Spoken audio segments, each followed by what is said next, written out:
We're passionate about making amazing urban bags, so we don't compromise on things that make a poor quality product.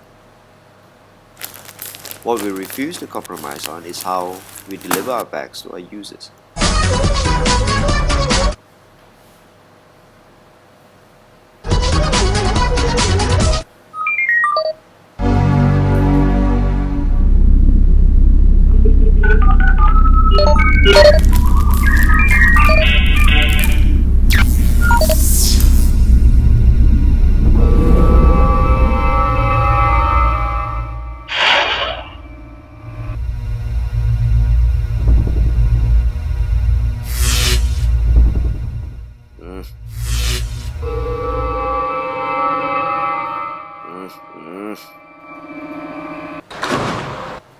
Because getting the bags to our users on time and securely is what completes our definition of a truly amazing quality product.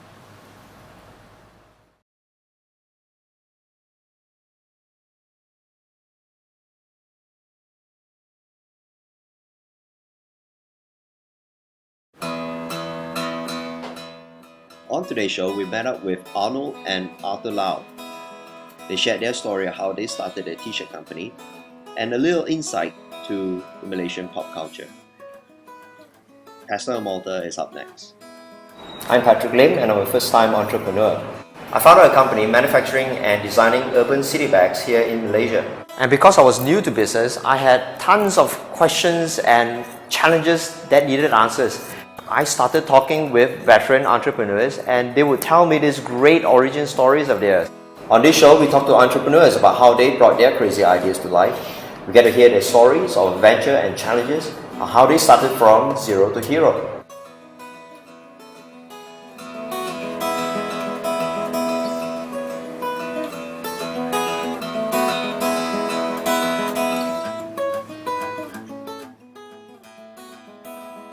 Okay, Arnold and Arthur, thank you very much for being on the show. Thank you. Before we start to talk about Pestle and Mortar, let's talk about the earlier days before you started the business. Now I understand that there is four of you. Yeah. All right, so let's talk about that. Let's talk about who you used to be, before you started the business. You want to go or you want me to go? I want you to start. Okay, alright. So, wow, I felt like I told this story a million times. You know what? Anyway, okay, so like it started off actually the three of us. It was myself, my brother Arthur, and Hugh, whom I have been friends with since we were 14. Went to the same secondary school and all that, so we've been friends for a long time. Anyway, back in college, we already... Which school are you from? Stella Maris. Yeah. So back in college, we kind of already wanted to start something. I think myself, Hugh, and another friend who now lives in Melbourne. He was a very good designer as well, and we had everything up. We had like a HTML page with products, the whole concept and everything. The only thing we didn't have were t-shirts, because we didn't even know how to go about finding a supplier and all that. And back then we were still in college, and money was of course a problem. Yes. And so yeah, I mean we just kind of chucked it under the carpet. Never really happened. And maybe 4 or 5 years later, I think I started working already my first job. Couple of years in. And then I thought to Hugh, I think Hugh had just finished studying then as well. I said, hey dude, you still want to do this or what? Because we might as well do it before we turn 30 lah. Because once you turn 30, everything goes downhill and then you just can't be bothered, right? Well, you were still in college back then. So what was it that were you guys interested in business to begin with? It was not so much in a business sense that we were looking at, because when we were growing up, we liked the same things. So like we were very interested in we like Blink 182 and stuff like that, all these subcultures like the punk rock scene, skateboarding, and all this kind of things, right? And like we see a lot of independent brands coming out of these subcultures, and we kind of thought, oh my god, they're so cool. Like we like buying these t-shirts and stuff, and like clothing especially. Why don't we start our own? So we thought about that, and that was kind of the thing that we were going for. We never really thought of it as like a business, a company. So it was a brand that you were after? Yeah, it was a brand that we were after.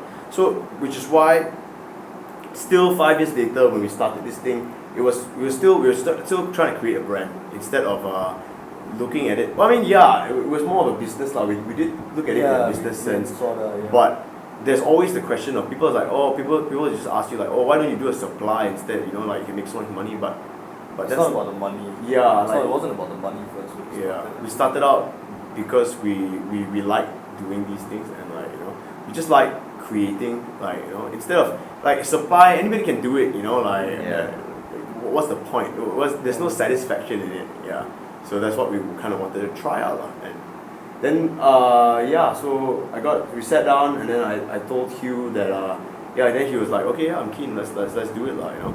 I said I got my brother on board because at that time he was just learning photography, and the idea that I actually pitched to Hugh was, you know what, everybody's doing graphics at that point in time. Everybody's doing graphics, and number one, we're not great graphic designers. Hugh's an architect. I was a mass communication student. I was doing TV production. Arthur's a photographer, so we didn't know nuts about like putting graphics onto. You couldn't draw, basically. You couldn't draw. Yeah, I mean, you could produce content, we but can draw, but we cannot really draw like graphics for for t-shirts. You know what I mean?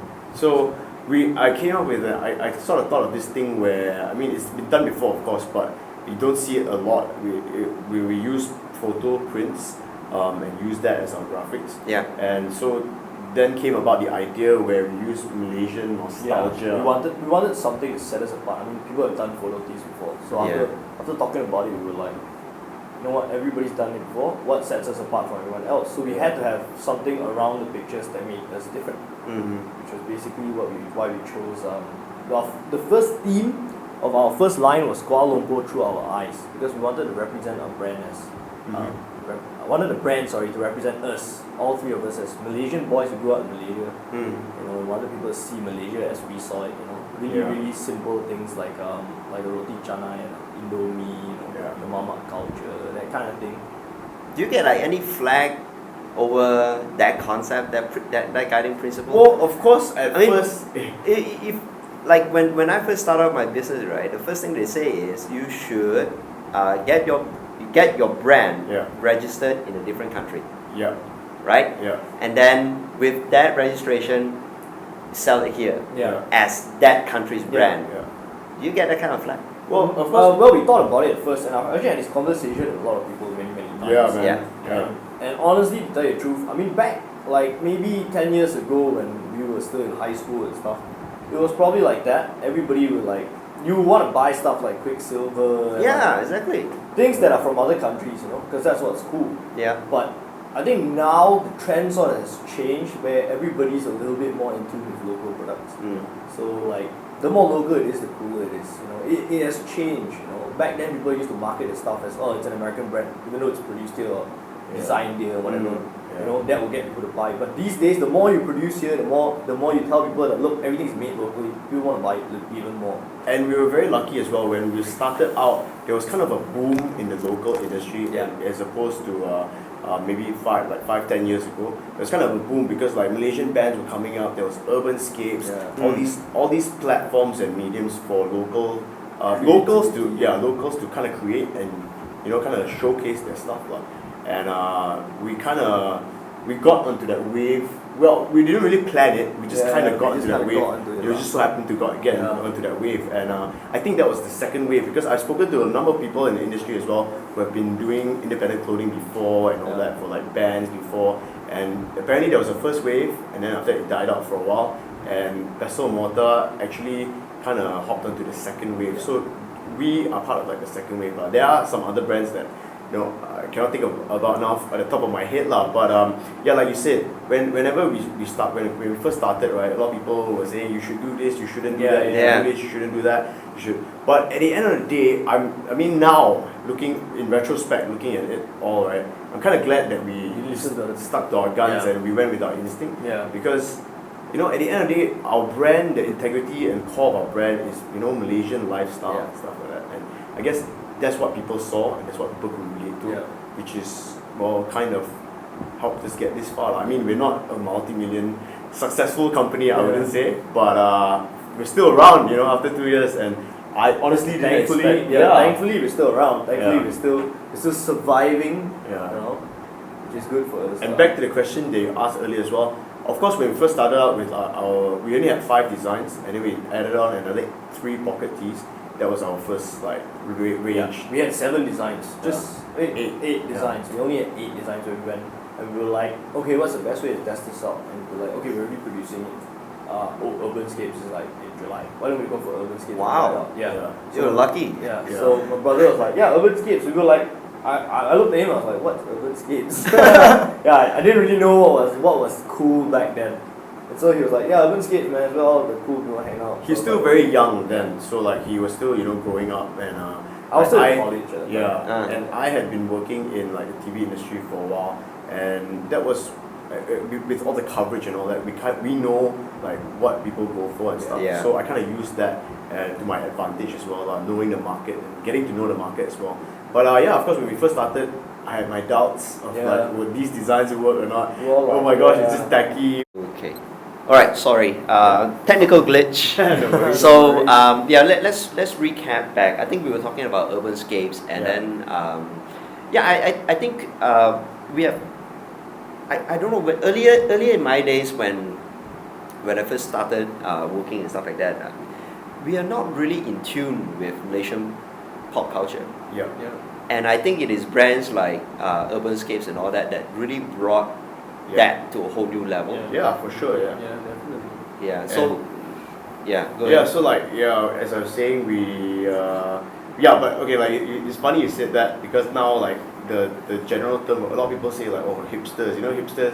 Hipster has been such a fondly used word this year, right? Yeah. Hipster, and like I call Adrian Yap, very very good guy, very cool guy. He owns the B, and he pretty much started Urbanscapes. Schoolmates. Yeah. Oh really? Yeah. So you're very Same year. Adrian. Oh, okay. I call him Papa Hipster because I said, dude, Papa you know what? You Hipster. revolutionized youth in Malaysia, and you created the hipster, man.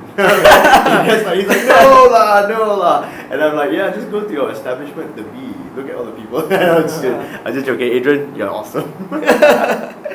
But so we tried out our designs and stuff. I honestly, there's always doubt lah. There's always doubt. I mean, we were confident enough to want to go out there. How did you get hold of the first summer designs? I mean, what were the challenges were you facing? Like you were saying, you were worried that the designs were cliche and. Oh no, we knew that it was something else. You were worried. I mean, you yeah, were worried. it was something else. But then you know how like that every time when it's something else hasn't really been done before, then of course there's a worry, right? Whether is it gonna work? It's not gonna work. People are gonna think it's tacky or what. But you know what? We're just like whatever. If you don't try, you don't know. Yeah, true. Yeah. So we found a manufacturer. So we had a friend of ours. A friend of ours, his mom owns like a little manufacturer.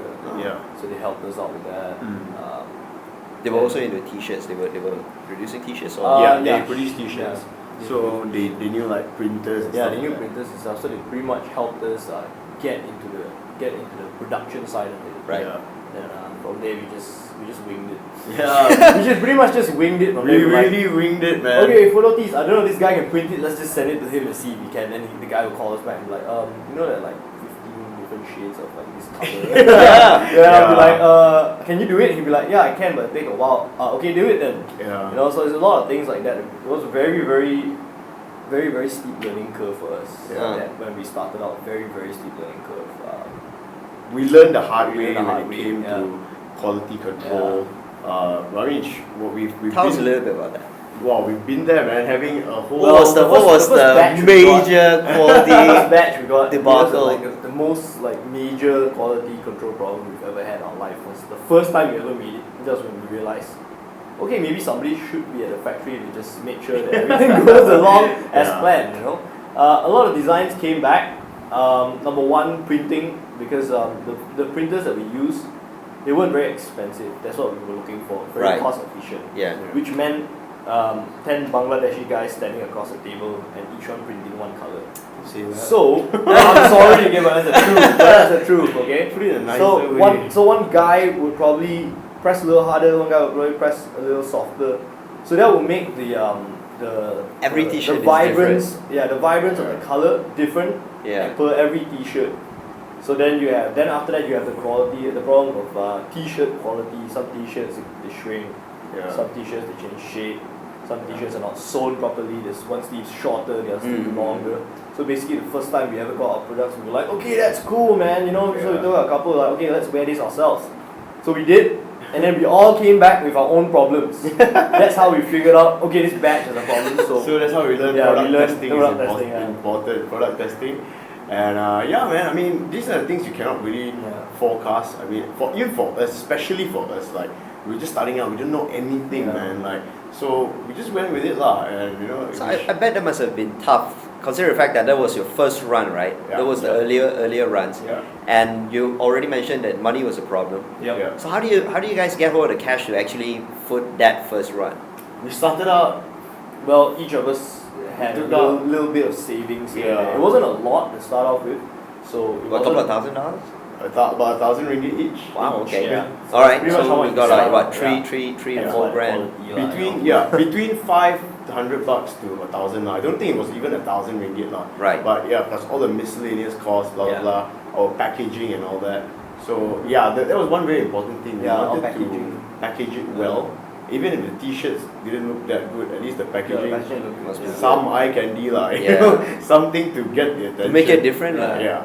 So what we did was because our logo is a Polaroid frame, right? If you look at it, it's this Polaroid frame, right? So we made a box like that. It's like a pizza box, but this black part here is a cutout, so you can see the picture. So it's like a frame. Yeah. So we went to So Urban basically, what we did was we wanted to do it like, you know, Pizza Hut sells pizzas out of the truck during events. We wanted to do that. We wanted to pre-prepare everything. They do? Yeah, they do. You know, our at FMFA the last time I saw. Or only at special events. Only Special events. Okay. I thought I missed out something in my life. We're trying to pre-prepare everything. So like, I'd have the display rack. Somebody would come. Oh, I really like a T-shirt. Do you have this in what size? And it's already packed. There, like, okay, that one. Just grab that and just sell that one. Right. Did that work? It worked. It worked because a lot of people thought we were selling pizza. Oh, okay. It worked Yeah, because we from afar, stacked It everything looks up. like pizza. Yeah, a lot of people were hungry at the event early in the day, and they came in. They were like, "Oh, you guys selling pizza?" And we're like, "No, we're selling T-shirts." We're like, "What? I thought I'm so hungry. I thought you guys were selling pizza. I came here to eat, but I think we'll get T-shirts anyway." And so a lot of them actually were left with a box, at least. So How much was the t-shirts back then? 40 ringgit. It was 40 ringgit First. for photo tee and 30 ringgit for pocket Pocket tee tee, when we first started. Yeah. What was the first reactions that you get? Some people, well, I mean, people were quite open to it, right? Yeah. They liked it because it was liked it, different, and it was something, which is what we were hoping for, lah. Yeah. Right. Thankfully, that happened, lah, you know. And it was something they never seen before, and you know, it feels good. It was a good feeling, like, you know. I thought that was when we went. Okay, look, we sold out this particular design the entire day. Yeah. We had very little left of the other designs. Basically, we had eight designs there. And we had very little left, and this could work. Yeah. So we were like, you know, let's just take it to the next level. Since if everyone's We just kept on board, doing it, yeah, let's just do it. We just you know? kept on doing it, and man, I guess we didn't really give up, and we knew that for a startup brand like us, with no money for advertising or whatever. But having said that as well, we wanted to keep it small. Yeah. We wanted to keep it niche, and we wanted to keep. No problem. No problem. Okay, Sorry. no worries. Okay. Yeah. And we wanted to keep it. Yeah. About it. Yeah. So we wanted to keep it small, keep it niche, and you know, I guess the whole underground vibe was cool. We didn't want to like sell out or go commercial or whatever. I mean, we still haven't. We haven't, right? haven't. Yeah, I'd like to think we haven't. And we haven't, I guess. yeah. So, but of course that comes with a price, lah. You know, if you keep it small, keep it niche, there's only so many people that's gonna know about it. Yeah. At the end of the day, I guess the biggest dilemma for us was when we sat down, we discussed, look, do you want to make a cool brand? Do you want your t-shirts to be famous, or do you want to make money? Yes. What do you want?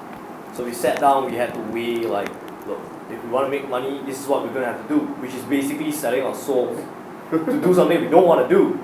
Yeah. So we decided, I'm happy making this amount of money, let's try to compromise the money part and the brand aspect of it. Yeah. You know, so we sort of had a lot of fine print to work out after that. Yeah. But also at that point of time, it's so early that, I mean, everything that we made just rolled back into the company. It was not like we were taking home like a big check or whatever. You know what I Hey, mean? we still aren't. Yeah, we Still aren't, man. How long did that last? I mean, the stage of drawing zero. Wow. I mean, We're still drawing zero. For ourselves, yes, the company's surviving. But I can't say the same for myself. you're okay lah. You gotten fatter. No lah. It lasted for maybe. I would say we really got serious. We really got serious, I think, about this year. End of this- Beginning yeah. of this year. Beginning of this we year. really got serious, and like we started to get like our whole organization. We wanted everything to be done properly. Yeah. You know, so this Function this as a year, proper yeah. company, which is why we brought on board the fourth member, which is Hugh's brother Mark. He only joined us very recently. Yeah. Simply because back then we were doing accounts on a piece of A4 paper, 2 columns, and I was writing everything down by hand. Sounds We were- so yeah. familiar. We were the Buku Yeah. Leja guys, so we Leja, didn't know yeah. anything You about actually it. go to Urban States and see us in a book. Is that a ledger book? People got laptops, we got one Yeah. box, pen, pencil, and paper. That's basically how it worked. And then, we realized that Should make a t-shirt out of that. yeah, we should, you know. But because of that, we had a lot of hiccups, like Yeah. during the start of this company. We had a lot of problems every time we went to bazaars or we sold here, we sold online or whatever. We had a lot of problems with inventory. In fact, we still do have some problems, but not as much anymore. But the worst problems were accounts. We couldn't keep track of our money. Yeah. Okay. We couldn't keep money in our pockets, and we didn't know how much money was coming back into our pockets at the end of the day. Right. So that was a big problem. And Mark, Hugh's brother, he comes from a finance background. Yeah. So we decided, we had a chat with him one day. He was like, "What are you guys doing this? You know, this is what you should be doing. This is what you should be doing." So we're like, "Why don't you do it for us?" Was he already? No, he wasn't a partner No. yet. But I mean, was he working for? No, corporation? he actually already started his own company by then. Ah. Which is the office next door. Right. Yeah. Yeah. He actually started his own outsourcing business. Uh-huh. Yeah. Uh-huh. So he gave us advice on what we should be doing, and we decided, hey, look, Mark, as much advice as you can give. None of us studied this. None of us can learn this. You already have the knowledge. Why don't you This is help us rocket out?" science. Yeah. It is. It is. Money management is rocket science, man. So yeah, Mark joined us after a while. He helped us out, and he basically turned our A4 paper with 2 columns into a spreadsheet. Into 2 on A4 Excel. papers. Into a spreadsheet on Excel with like 16 columns. Right, right. So like, he really cleaned up our act. He really helped us clean up our act. So from there, we started progressing. You know, got like an inventory system. He started to like, hey, every time something would be out of place, he would be the one to ask us, look, what is this? Why is this like that? You know, it shouldn't be like that. What's the reason? Yeah, he would be the one who kept us on our path. But but like what? Doesn't carry a cane, does he? He should. He should. carries a Yeah, he healer should. around. Arthur. Yeah, he actually does carry the halo. Whenever someone comes to the shop, he just shouts my name. I come running. But I guess what really helped us though, I mean, in terms of bringing us this far today, I mean, with no advertising, whatever, we were very lucky, obviously, to be in the age of social media. That's one. Yes. It's very important today. And bazaars. There were enough bazaars that were going on for us to, keep going out there, selling our stuff. There was this bazaar. The one bazaar that really helped us out was Cheap Pop, right? Yeah, that was the Cheap Pop one that we- by yeah. Freeform Media, Mm. and they had it after they Adrian. started it. Yeah, Adrian again. Adrian again. Yep. I tell you, Yeah. this man is just, Yeah. he's right in the heart of pop culture in Malaysia. Exactly. So yeah, with Freeform's Cheap Pop, it started out in Taman Tun, and it was every fortnight, no, every 2 months. Every 3 months, I think. Every 3 months, Yeah, is I it? think they still do it every 3 months. So from the first one they started, we went and tried lah, because obviously we have all this stuff, might as well sell it, Yeah. right? So we did it, and one after another. Now that we look back, we've never missed any. Yeah. We've been at every Cheap Every Pop. Cheap Pop. And the good thing about that is after a while we realized, because when Cheap Pop first started out, we were one of the only guys clothing brands. Yeah. Like, it was all girl stuff. You know these kind of things. Right, okay. It's all girl stuff, Yeah, right? Yeah, it is. Buy accessories and So how many have we done? Like I don't even remember, man. stuff. I think we've done about Close to 10, 11, Yeah. something like that. Yeah, About 10 or over the 11. past couple of years. Wow, and you know, so that really helped us lah. So Yep. like we know a lot of people now who like kind of look forward to go to Cheap Pop. Yeah. If A lot of our customers now actually look forward to go to Sheep Pop because we have a lot of promotions in Sheep Pop. Yeah. Stuff is relatively cheaper to buy as compared to coming to the shop. Right, You don't okay. actually have to travel to the shop just to buy this. Yeah. You can go to Sheep Pop, buy other stuff too, and have a fun day outside. you know, Yeah, look at with people the and family stuff. and whatever. But Sheep Pop, having said that as well, Sheep Pop as well has grown together with us. Yeah. Like Sheep Pop started out as Sheep Pop. It's not even called that anymore. It's called Markets. Yeah, now it's called Yeah, now it's Markets. called Markets, Bazaar, Yeah, it's called Markets Bazaar, and it's huge, man. Like Yeah. It is. sponsors that they're working Now with. it's got like 3 separate bazaars Yeah. in one place. Markets, it's out food too, you know. yeah, so like Sheep, we really have a good relationship with them, and like we've grown together Yeah. with them like this past Definitely, couple of years. So it's been good. They've been for very us. good to us. I have to say they have been very, very good to us. You know. Yeah. They've always helped us out whenever we needed help with anything, you know, set us up in a good spot. You know, like Yeah. anything we needed, they would help us out. So I guess the relationship there was very, very good. Very, very good for us and for them at the same time. I would dare say that we brought in somewhat part of the crowd in the later Not in the a later lot one. lah. Not a lot, but a just good a part of it. But lah. a good amount of guys. Yeah, you just a part of know, it. People who guys. expect Yeah. to find the Yeah. brand there. lah. Yeah, and I like guess, people who yeah. wouldn't normally come on a, you know, or maybe they just don't want their girlfriend. and Yeah, I guess Yeah. we made it maybe easier for bored, the you know. guys. Exactly, lah. the Yeah, guys guys. will be the one that Yeah. really Yeah. appreciate it. Yeah, exactly. Yeah. Otherwise- Now they have quite a lot of guys brands on board, A lot, which is so- good. You know, it's building the market for guys, which is Yeah. good for them. Yeah, having friends in this industry is good. Yeah. I mean, it's very important. And yeah, It's I very, guess very important. very When we important. started out without friends, our company, this brand wouldn't actually be around. Because a lot of people who bought our stuff actually supported us were actually our friends. Mm. We have very good friends, thank God. Thank Yeah. Very, very good friends. You know, friends would come and actually buy like 7, 8 t-shirts per go, you know. Yeah. I mean, even if they didn't like it, a lot of them just did it because they wanted to support us, They wanted to which is support, cool, yeah. you know. Which I kind of see that as well because you know back in the days a lot of people would just say that just buy imported, buy Yeah. imported. But right now you tell them it's made in Malaysia, hey I support. Yeah, I support, you You know, know. Yeah, it's respect. just support, you know. Yeah. Yeah. Malaysians But- gotta stand up for each other. But let me ask you though, what do you think of the whole? I mean, from another entrepreneur, Sure. what do you think of the whole mentality now? As for people, for younger people, especially like you and I, having more guts to do it, you know, as opposed to 10 years ago. We should. That's the whole reason why I started this podcast to begin with. Yeah. Because I feel that you're talking about entrepreneurship, we don't talk about the large corporation. Yeah. And then screw that. Yeah. Right? I'm talking about the small makers. Because Malaysia, I feel that there is a very big void. We don't have intellectual properties. We don't have very strong intellectual properties. Yeah. Right? You're talking about fashion and all that, yeah, we have Padinis and all sorts of Yeah. things. But then again, you're talking about the masses we don't have. So when we don't have masses, right, the market is empty, stagnant. Yeah. We go around in other countries, right? You tell them you're from Malaysia, they ask you what are you good for? Yeah.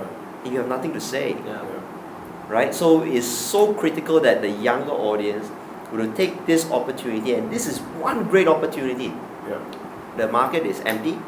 When the market is empty, that means there's space for you to come in and play, and the competition is going to be very slim, right? For like you guys, when you guys started off the time, there will be other Yeah. t-shirt Right, companies out there, but Yeah. then again, they were just a fraction of it, and Yeah. maybe they are not doing like what you guys are doing, Yeah. right? And then we have platforms like Facebook, we have got platforms like YouTube. Yeah. You know, Yeah. movie production, video production is so easy. Yeah. It brings you a whole new level of telling your story about your product, about your brand, to a completely whole new level, whereby a mere mortal individual would never be able to do 10 years back. Yeah. Yeah. True. It's impossible. Right now, it's all possible. You know, it's so Yeah. easy. Just Yeah. take out a camera, It you can is, snap yeah. all the photographs It and is. pop it in on a piece of paper, and then you have a catalog. That's Yeah. it. Yeah. So do you think in 20 years time we will still have advertising agencies? Yes, I do believe so. Still, But it will be a whole other level of. You'll be a whole other level. Brands. So when your brand is small, you can do all these things by yourself. Yeah. But when your brand is big, right, you come to a stage whereby you cannot focus on that anymore. Yeah. That needs to be represented by someone that can actually do it successfully. That needs to be outsourced Yeah. completely. Okay. Otherwise, other than I would just keep the business completely small. Yeah, that's true. Keep it as a startup that always hungry as a startup. Otherwise, it's impossible to grow to that level, that high level, and still do all these things internally by yourself. I think it's tough. Yeah, it is. It definitely is. But I think, like I said, before this, 10, 15 years back, I don't see a pop culture, hardly any pop culture. Yeah. It was it's so small, insignificant. Yeah. Right back then, when I first started coming out, right, the only good thing that we could find was TGV, cineplexes, right? Yeah, Every yeah. weekend go watch a movie. Yeah. And after that, pubs, that's about it. Yeah. You talk about the rest, other things, nothing. Yeah. True. Recently I saw this video. I forgot what's the name of the video, and it's about the pop culture of Malaysia now. KL is alive. Yes, that's the one. Yeah, we are in it. That's why. Yeah, exactly. You guys were in it. It's amazing. That's Yeah. exactly what it is today. Yeah. And the younger crowd right now should take this opportunity to get in the bandwagon. Yeah, Because I think people should Yeah, milk it, should, yeah. especially now, while it's still booming. while it's still booming, Yeah. and while there's when all this knowledge is Yeah. available. Yeah. Before I always tell anyone who asks me why am I doing this podcast, and I always think back to the earlier days, 15 years back. I wanted to start my own business with a few friends, but I didn't know how to do it. Yeah. And we were born into a circle, into a network that were not entrepreneurs. Others were not entrepreneurs. So when you're not in that network, you don't get mentors to tell you what to do or what not to do, and so on. You have no clue. Yeah. You don't even know where to start to register a company. Exactly. Yeah. So bring forward now.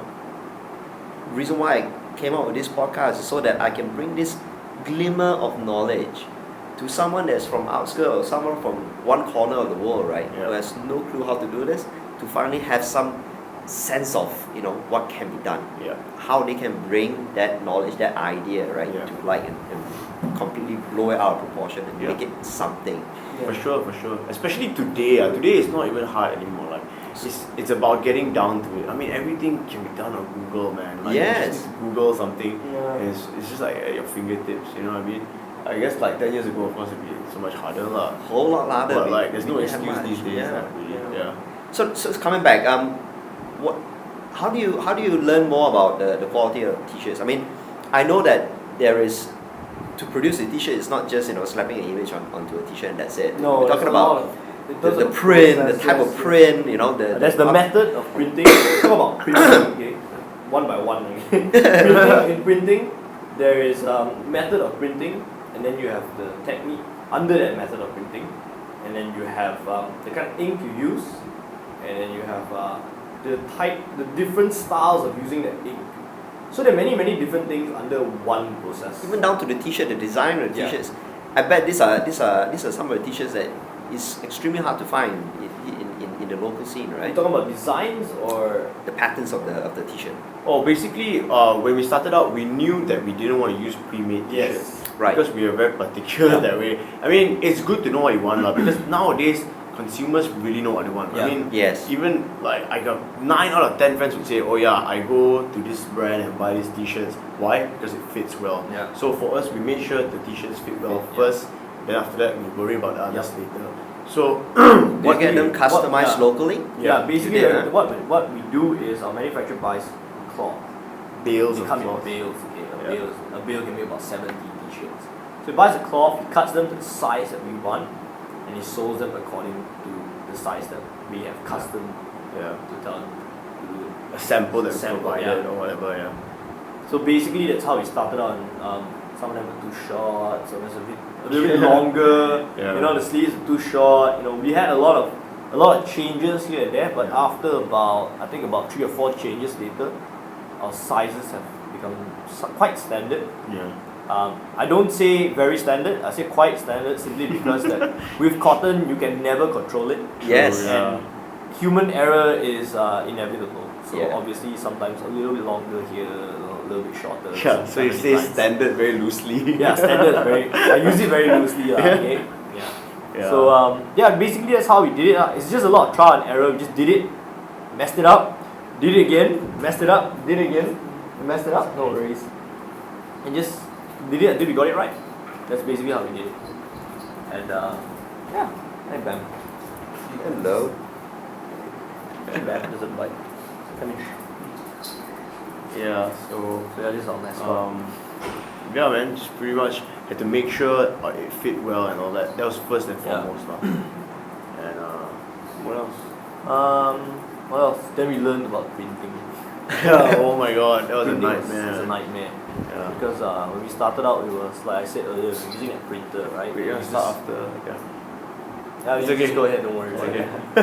Alright, it's always good to have She's three camera ladies. shy. Ah, right. Camera shy. Yeah, so we had like the first printer we were using, they basically used human power. Okay, then we decided, okay, look, the stuff that it prints, it's fine, it's good, it works for the kind of money that we're paying, but we wanted to have something more. We wanted the quality to be better, the quality of the prints to be better, we wanted to be more consistent. So what we did was we found a new printer, and this guy isn't just a shop, he has a big factory with like the machine looks like an octopus, multicolored printing. Hey, can you be more diplomatic when you say these things? Because like our old printer is our friend. Okay? So nice guy. Be more diplomatic a bit, please. Yeah, but like, was it difficult to convince them to do your job? I mean, it wasn't at first. It wasn't when we moved to the next printer, because he told us straight up, like, look, it takes $400 to run this machine. right. If you're printing 2, I'm still going to charge you $400. If you're printing 10, I'm still going to charge you $400. So the minimum quantity that you can print is about 50 pieces for your money to be worthwhile. But it still be expensive if you're printing 50. Yeah. I guess we had to weigh the pros and cons between using factory and people to print using silk screen. So the difference was quality as compared to cost. So we started to work out that if you use a factory and you have a higher volume, then your cost will be about the same as doing it with this guy. It's just that you're doing like maybe 100 pieces more, sort of something like that. So we had to calculate everything, do the budgeting. So in terms of quality, yeah, it's just trial and error. That's just it. We just came up with like, and then my printer will always talk to me. I mean, he's a very nice guy. I will always go and sit with him and talk to him, and he would tell me like, oh look, I just got this new machine, we can do this kind of stuff now.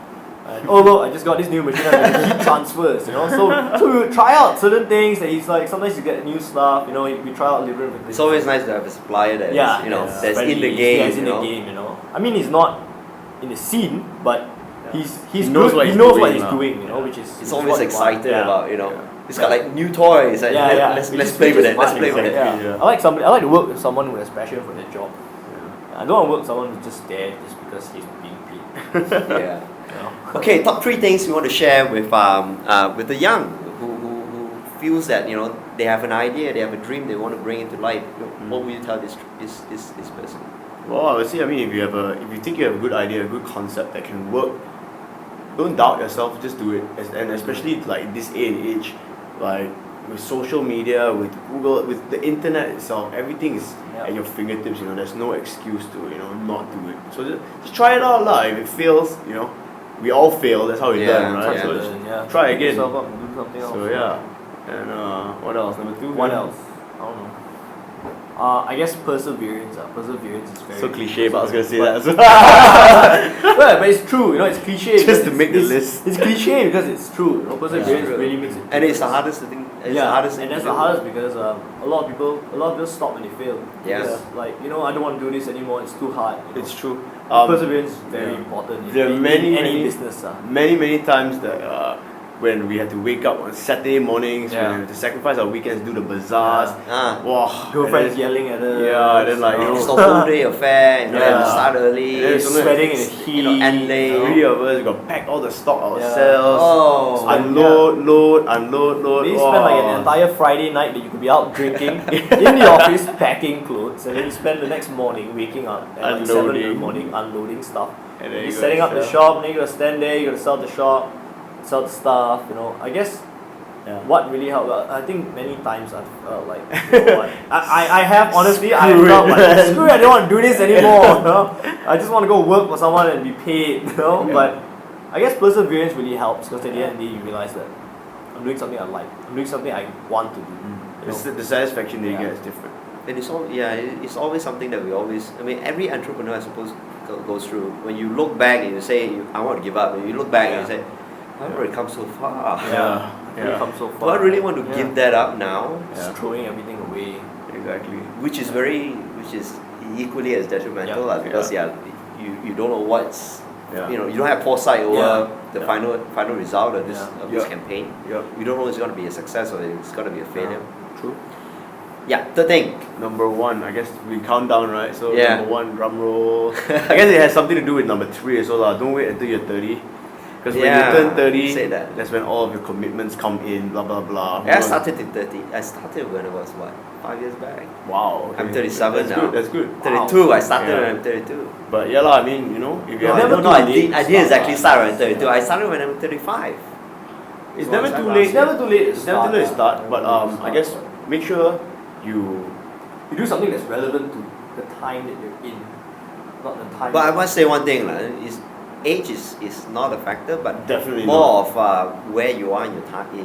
In your Yeah. time. Yeah. For example, you know, I started with kids and a family, and it's tough. Yeah. It's tough as hell. Yeah. I'm sure if you're making it on your own and stuff like that. Yeah, so it's tough as hell. I suppose I feel that, you know, if you want to do this, do it before you even get a girlfriend or before you Yeah. even, you know, commit to a relationship. Yes, that's right. It's gonna be your life. That's right. Yeah, exactly. Because otherwise, right? I was talking to one yesterday. He's starting out his merchandise, and yeah, same thing. He's in the sweet spot where he's got no girlfriend, you know. Yeah. It's always the He's best on his time. time. Yeah. And he's got like literally 24 hours to choose Mm. how much time he wants to allocate to Yeah. work. He can spend the entire 24 hours without sleeping, Yeah. you know, no problem. Yep. Except That exhaustion, is the best time to do it. Yeah. That's the best time. Because when I started, I already had a girlfriend. And also, one very important thing is be nice to everyone and smile all the time. Don't be an asshole. Nobody wants to. Yeah. Nobody wants That's to- where you get nobody your wants friends. to be an Yeah, that's true. That's true. Yeah.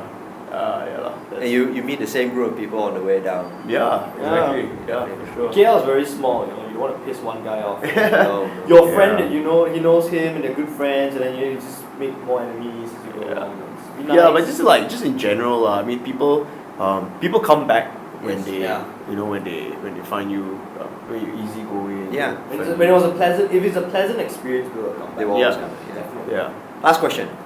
Where do you think Pestle and Mortar is right now? Zero or hero? I would say that we are nowhere close to hero. We're getting there. We're getting there. Yeah. We've But, come a long way from zero, Yeah. but we're not hero yet. Yeah, We're heroes getting yet, there. yeah. Yeah. So we're somewhere in the middle. Yeah. Great. Okay, thank you very much for the Alright, time. thank you very so much. much, Patrick. Good chat. Good chat. Yeah. I'm sure I Great learned a work lot with the from you t-shirts. guys. I think this is yeah. Thank you you guys very much. you guys have done a very good job. 2 Appreciate years, it. you've grown so much. Thank you. Appreciate it very Thanks, much. man. Thank you so much. Thank you so much for coming Yeah. all the way.